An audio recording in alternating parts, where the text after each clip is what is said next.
అక్క ఏమిటిది? నువ్వు వెళ్ళిపో. నువ్వు ఇక్కడి నుంచి ఏం జరిగింది తర్వాత చెప్తాను. ముందు నువ్వు ఇక్కడి నుంచి వెళ్ళిపో. వెళ్ళిపో.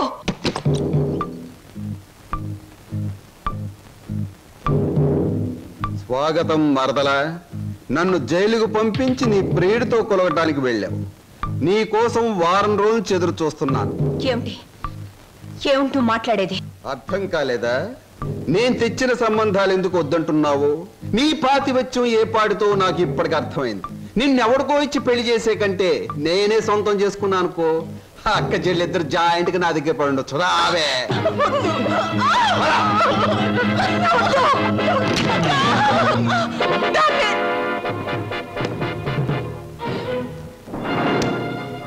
వదులు, నిన్నే వదులు.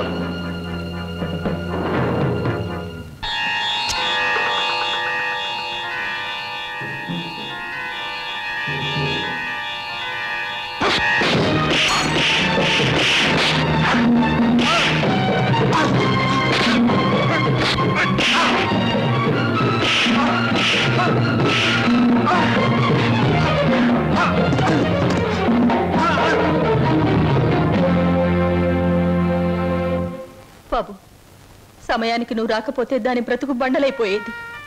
తాళి కట్టవలసిన నీ చేతులతోనే దానికి తలకురివి పెట్టవలసి వచ్చేది. బాబు, నేను అడుగుతాను, చేస్తావా? చెప్పండి. ఆ దుర్మార్గుడు దాన్ని ఆ మాన మర్యాదలతో ఉంచడు. దాన్ని నీ వెంట తీసుకెళ్ళిపో బాబు. నీ కాబోయే భార్యను నువ్వే రక్షించుకో. దాన్ని కాపాడే శక్తి నాకు లేదు. అది హాయిగా బ్రతికి తెచ్చాలు. నేను వాడి చేతుల్లో చచ్చిపోయినా పర్వాలేదు బాబు. తీసుకెళ్ళు. అది కదండి. పెళ్లి కాకుండా ఇంటికి తీసుకువెళ్తే లోకం ఏమైనా అనుకుంటుందనా? అనుకోని బాబు. మనం అంటే ఏమిటో మనకు తెలిసినప్పుడు తెలియని లోకులు కాకులే ఏమనుకుంటే మనకే. తల్లి తండ్రి ఈ నీ కాళ్ళు కడిగి కన్యాదానం చేసి నీ చేతుల్లో పెట్టలేకపోయినా కనీసం ఈరోజు నా చేతుల మీదుగా నీకు అప్పగించగలుగుతున్నాను. తీసుకువెళ్ళు బాబు. సరే.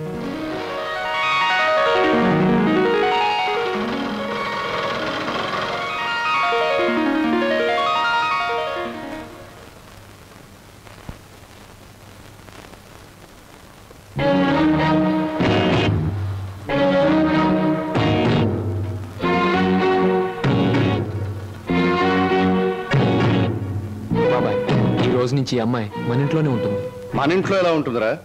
అద్దెకి ఇవ్వడానికి ఇంట్లో వేరే పోర్షన్ లేదుగా. అద్దె కాదు బాబాయ్. మరి ఈ అమ్మాయి పేరు లలిత. నేను అడిగింది అమ్మాయి పేరు కాదు సీను. ఆ అమ్మాయిని ఇక్కడికి ఎందుకు తీసుకొచ్చావని. తీసుకురావాల్సిన అవసరం వచ్చింది కనుక. ఏమిట్రా అవసరం? లలిత నేను ప్రేమించుకున్నాం, పెళ్లి చేసుకోవాలనుకున్నాం. తప్పని పరిస్థితుల్లో ఈ అమ్మాయిని ఇక్కడ తీసుకురావాల్సి వచ్చింది బాబాయ్. అంటే అంతా నీ ఇష్టమేనా? నీ వెనక ఎవరు లేరనుకున్నావా? వాళ్ళ గురించి ఆలోచించాల్సిన బాధ్యత నీకు ఉందా లేదా? అసలు నీకు విషయం తెలుసా? అంకుల్, ఏమిటి నీ పద్ధతి? పూర్తిగా చెప్పనీయకుండా అడ్డుపడతావేంటి? చెప్పని. అది కాదమ్మా, దేవుడి గుడికి వెళ్ళాలన్నా నా పెర్మిషన్ లేకుండా వెళ్ళేవాడు కాదు, ప్రేమించట. అంకుల్, ప్రేమించడం అనేది మనసు చేసే పని, గుడికెళ్ళడం అనేది మనిషి చేసే పని. నీకు తెలీదమ్మా వీడు. అంకుల్, ఏమిటి వాళ్ళు ఎలా ప్రవర్తిస్తున్నావు? అతను ఏదో తప్పు చేసినట్లు మాట్లాడతావేంటి? ప్రేమించే మనసుంది కాబట్టి ప్రేమించాడు. తన మనిషిని తాను కాపాడుకోగలన్న ధైర్యం ఉంది కాబట్టి చేయి పట్టుకుని ఇంటికి తీసుకొచ్చాడు. అది కాదమ్మా. అంకుల్, ఇంత అందమైన అమ్మాయిని ప్రేమించినందుకు సంతోషించు, అంతేగాని ఊరికే కోపగించుకుంటావేంటి? యావండి, మా అంకుల్ చాలా మంచివాడు. ఇంత మంచి హీరో మనసు దోచుకున్నందుకు ఐ రియలీ కంగ్రాచులేట్ యూ. రండి. క్షమించండి, ఈ ఇంట్లో వాళ్ళకి ఇష్టం లేకుండా ఇక్కడ ఉండటం నాకు ఇష్టం లేదు. నేను వేరెక్కడైనా ఉంటాను. మీరు మమ్మల్ని అవమానిస్తున్నారా? అవమానిస్తున్నానా? లేకపోతే ఏమిటి? ఒక నిస్సహాయమైన ఆడది ఇంటికొస్తే ఆదరించకుండా బయటికి గింటేంత దుర్మార్గుడు అనుకున్నారా మా అంకుల్? మీరెక్కడికి వెళ్ళక్కర్లేదు, రండి. అంకుల్, ఒకరికొకరు మనసిచ్చి పుచ్చుకుని వచ్చారా? ఇద్దరుగా వచ్చిన వాళ్ళని ఆశీర్వదించి ఒకటిగా చేయి అంకుల్. Please please uncle. మీరు లోపల పదండి. ఇంకా ఇక్కడ నిలబడ్డావేంటి? పద పద పద పద. ఆంటీ, ముందు కుడికాలు పెట్టించి లోపల తీసుకెళ్ళు. లక్ష్మి, ఏంటి అలా చూస్తుండిపోయావు? మీ వదిలి లోపల తీసుకెళ్ళి దిష్టిది. వెళ్ళు. రండి లోపల.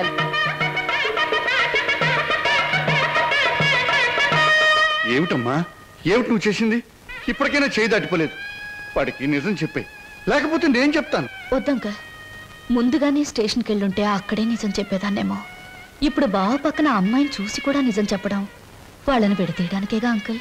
అమ్మా అంకుల్, కృష్ణాష్టమి రోజున మన ఇంట్లో మంచి జరుగుతుందని నువ్వే కదా నాతో చెప్పావు. నాకు మంచి జరుగుతుందని నువ్వనుకున్నావు, బావకు మంచి జరుగుతుందని నేను అనుకున్నాను. నేను మరోసారి ట్రైన్ మిస్ అయ్యాను, అంతే. బాధపడకు అంకుల్, రేపు కృష్ణాష్టమి రోజు అదిరిపోవాలి. వస్తాను.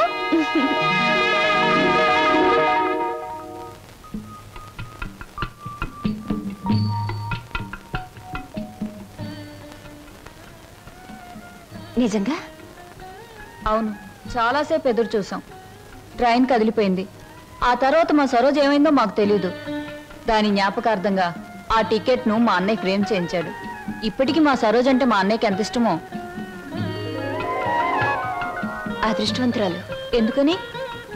మీ అన్నయ్య లాంటి మంచి మనిషి మనసులో మిగిలిపోయినందుకు. నేను ఒప్పుకోను.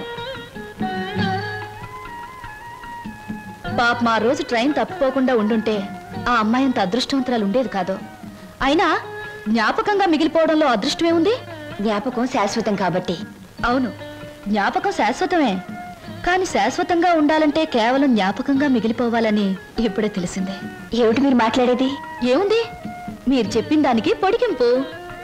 స్వప్న ఎప్పుడు అంతే వదినా, ఒక్కోసారి తన మాటలు అర్థం కావు. ఏ, నేను తెలుగులోనే మాట్లాడతానే. తెలుగులో కాదు, తెలివిగా మాట్లాడుతావు. అందుకనే నాకేం అర్థం కావు. అరే, ఇదేమిటి ఇలా వేశారు? అందరూ కృష్ణుడు లోపలికి రావాలని బయట నుంచి పాదాలు ఇంట్లోకి వేస్తారు. మీరు మీ ఇంట్లోంచి బయటికి వేశారేమిటి? అవును, అందరిది స్వార్థం. కృష్ణుడు వాళ్ళ ఇంట్లోకి రావాలని. అంటే కృష్ణుడు వాళ్ళ ఇంట్లో లేడన్నమాటేగా. కానీ నా ఇంట్లో మనసులో కృష్ణుడు ఎప్పుడు ఉంటాడు. అతనికి నచ్చజెప్పి ఎప్పుడు నా దగ్గరే ఉంటాయలా? అందరి దగ్గరికి వెళ్ళు అని పాదాలు బయటికి వేశాను. అవి మీరు వేసిన పాదాలతో కలిపాను. అంటే కృష్ణుడు నా ఇంట్లోంచి మీ ఇంట్లోకి వస్తున్నాడనమాట. చాలా చక్కగా మాట్లాడుతున్నారే మీరు. ఎక్కడ నేర్చుకున్నారు? జీవితం అనే స్కూల్లో దురదృష్టం అనే మాస్టారు పరిస్థితులనే బెత్తంతో బాధి మరీ నేర్పారు. నాకు చాలా పరిస్థితులు వచ్చాయి, కానీ మీలా నవ్వుతూ మాట్లాడే ధైర్యం రాలేదు. మీ మాస్టర్ పేరు అదృష్టం, మా మాస్టర్ పేరు చెప్పానుగా, దురదృష్టం. సంవత్సరాలు నేను చెప్తున్నాను. ఇదిగో ఆ చెట్లకి చెప్తే అవన్న మన పెళ్లి చేసిన పెంట్ల పేరయ్య. ఇదిగో ఈ రోజుతో మన పెళ్లి విషయం తేల్చకపోతే రేపటి నుంచి నీకు కనపడను కర్రీ కనకయ్య. అగో, ఈ రోజే మీ అన్నయ్య కనబడితే మీ అన్నయ్య, మా నాన్న కనబడితే మా నాన్న, ఎవరు కనబడితే వాళ్ళకి ఈ విషయం చెప్పి నీ మెళ్ళలో 6 ముళ్ళు వేస్తాను. ఆరా? నీకు 3, నాకు 3. అదా ఆటో, ఈ ఆటోలో వెళ్ళి, ఇదే ఆటోలో వెళ్ళి మీ అన్నయ్య ఎక్కడున్నాడో వెతికి పట్టుకుని ఆయనతో మీ చెల్లిని ప్రేమించాను, నేను పెళ్లి చేసుకుంటాను, మీరు ఒప్పుకోపోతే నేను ఒప్పుకోను అంటాను. అప్పుడు ఆయన ఏమంటారు? నీ ఇంటి అడ్రస్ ఎక్కడా అని అడుగుతారు. నిజమేనయ్యా, వాళ్ళిద్దరూ కలిసి తిరిగారు, ప్రేమించుకున్నారు. నేనేమీ కాదంటలేదు. మీ చెల్లెల్ని ఇంటి కోడలుగా చేసుకోవడానికి కూడా నాకేమీ అభ్యంతరం లేదు. కాకపోతే ఇంటికో అంతస్తుంది, దానికో అభ్యంతరం ఉంది. అది ఒప్పుకోదు. మీ అంతస్తుని ఎగిరందుకోవాలన్న దురాశ నాకు లేదు సార్. కానీ పెళ్లి చేయటానికి ఒప్పుకోను మీ అంతస్తు మీ అబ్బాయితో కలిసి తిరిగిన నా చెల్లెల జీవితానికి ఏ సమాధానం చెప్తుంది సార్? Good, very good. ఈ ఒక్క మాట నిన్ను నా అంతస్తుతో సమానం చేసింది. You are correct. అంతేకాదు సార్, మానవత్వం మంచితనమే అంతస్తు అయితే నాకు చాలా గొప్ప అంతస్తు ఉంది సార్. తన యజమాని కోసం ప్రాణాలు అర్పించిన గొప్పవాడు నా తండ్రి. అవును సార్, భూమి తగాదాల్లో యజమాన్ని కాపాడడం కోసం మా నాన్న చనిపోకుండా ఉంటే నా చెల్లెలు పెళ్లి విషయం మాట్లాడడానికి మా నాన్నే వచ్చేవాడు. ఇంతకీ మీ దేవురు? రామాపురం సార్. మీ అమ్మ నాన్న పేరేమిటి? మా నాన్న పేరు రామయ్య, మా అమ్మ పేరు జానకమ్మ. నువ్వు రామయ్య కొడుకువా? అవునండి. మా నాన్న మీకు తెలుసా సార్? తెలుసు. ఆనాడు మీ నాన్న తన ప్రాణాలనిచ్చి రక్షించింది ఎవరినో కాదు, నన్నే. మీరు శ్రీధర్రావు గారా? అవును బాబు, అవును. మీ మావయ్య నువ్వేదో ఇంజనీరింగ్ చదువుతున్నావన్నాడు. ఈ ఆటో, ఈ డ్రెస్సు అంత అబద్ధం సార్. మీ దగ్గర నుంచి డబ్బు తీసుకొని మమ్మల్ని అమ్మబోయాడు. మేము భయపడి పట్నం పారిపోయి వచ్చేసాం. మిమ్మల్ని చదివిస్తున్నా నా నాగే ఇప్పటికీ నా దగ్గర డబ్బు తీసుకెడుతూనే ఉన్నాడు. ఏమిటి, ఇంకా వస్తున్నాడా? All right. ఇటువంటి సంతోష సమయంలో వాడి పేరెందుకు తలుచుకోవటం? బాబు, ఆనాడు మీ నాన్న నా కోసం చిందించిన రక్తానికి బదులు ఎలా తీర్చుకోవాలా అని ఈనాడు నాకు అర్థం కాలేదు. ఇప్పుడు అర్థమైంది. ఆ రక్తానికి బదులు నీ రక్తపాశాన్ని మా ఇంటి కోడలుగా చేసుకుంటాను. Thank you sir, thank you very much. విన్నావా వదిన? మా మావయ్య చిన్నప్పుడు మమ్మల్ని నానా బాధలు పెట్టి మమ్మల్ని అమ్మటానికి చూసిందే కాకుండా వాళ్ళ దగ్గర మమ్మల్ని ఇంకా చదివిస్తున్నానని చెప్పి డబ్బులు గుంజుతున్నాడట. ఎంత దుర్మార్గుడో. మా బావని మీ మావయ్యని దుర్మార్గులంటే సరిపోదు లక్ష్మి. ఏదైనా కొత్త పేరు పెట్టి పిలవాలి. ఇప్పుడు గాని సరోజ ఉండి దానికి ఈ విషయం తెలుసుంటే ఎంత బాధపడుండేదో తెలుసా? మోజు పడ్డదాన్ని ఇంట్లో పెట్టుకున్నాడు, ఇష్టపడ్డదాన్ని ఇంట్లోనే ఇంకో పక్కన ఉంచుకున్నాడు. నారీ నారీ నడుమ మురారీలాగా వాడు చెరువు పక్కన వైప్ చేస్తుంటే నా గుండె రగిలిపోతుంది. May I come in sir? ఏమిట్రా ఇంగ్లీషులో మాట్లాడుతున్నా? ఇంకెవరు? ఏం సమాచారం? ఎగిరిపోయిన లకుపికి బిడ్డ వచ్చింది. కమీన్, లోపలికి రావచ్చా అని స్త్రీలు అడగకూడదు, డైరెక్ట్ గా వచ్చేయడమే. నా తలుపులు స్త్రీల కోసం ఎప్పుడూ తెరిచి ఉంటాయి. Thank you. నాకు చిన్న సహాయం కావాలి. సాయమా? నిశాచరా, చెప్పండి. నాకు కొంచెం డబ్బు కావాలి. ఓ, కొంచెం ఏమిటి? ఎంతైనా ఇస్తాను. వేలు, లక్షలు, కోట్లు. నాకు లక్షలు కోట్లు అక్కర్లేదు. ఓ 50,000 చాలు. 50? అవమానం, తీరని అవమానం. నాకు లక్షలు కోట్లు ఇవ్వడమే తప్ప వేలు ఇవ్వను. ఓ చిన్న రిక్వెస్ట్. నేను ఇక్కడ ఉద్యోగం మానేసి వెళ్ళిపోయాను. మీరు తిరిగి ఆ ఉద్యోగం నాకు ఇచ్చి ఈ 50,000 అప్పు తీర్చుకునే అవకాశం ఇస్తేనే నేను తీసుకుంటాను. ఇదిగో 50,000. దీనికంటే ఎక్కువ 10 రెట్లు ఇస్తాను. నీ ఇష్టం వచ్చిన పద్ధతిలో, నీ ఇష్టం వచ్చిన పద్ధతిలో తీర్చుకో. తీసుకో. ఈ డబ్బు నా పద్ధతిలోనే తీరుస్తాను. హాయ్, ఏమిటి నిరీక్షణ? ఎవరి కోసం? అమ్మయ్యా, వచ్చేసారా? టైంకి రారేమో అనుకున్నాను. పదండి పదండి. ఏమిటి కంగారు? ఎక్కడికి? పదండి పదండి. రాజ్ కమల్ టాకీస్ లో లవ్ స్టోరీ సినిమాకి టికెట్లు తెప్పించారు. అత్తగారు అందరూ వెళ్ళిపోయారు. మీరు రాగానే మీతో పాటు వచ్చేసేమన్నారు. ఇవిగో టికెట్లు. అలాగా? పద పద. ఇంట్లో ఎవ్వరూ లేరు. పైన వెన్నెల, పక్కన నువ్వు. పిచ్చిదానా, లవ్ స్టోరీ థియేటర్లోనే చూడక్కర్లేదు. మరి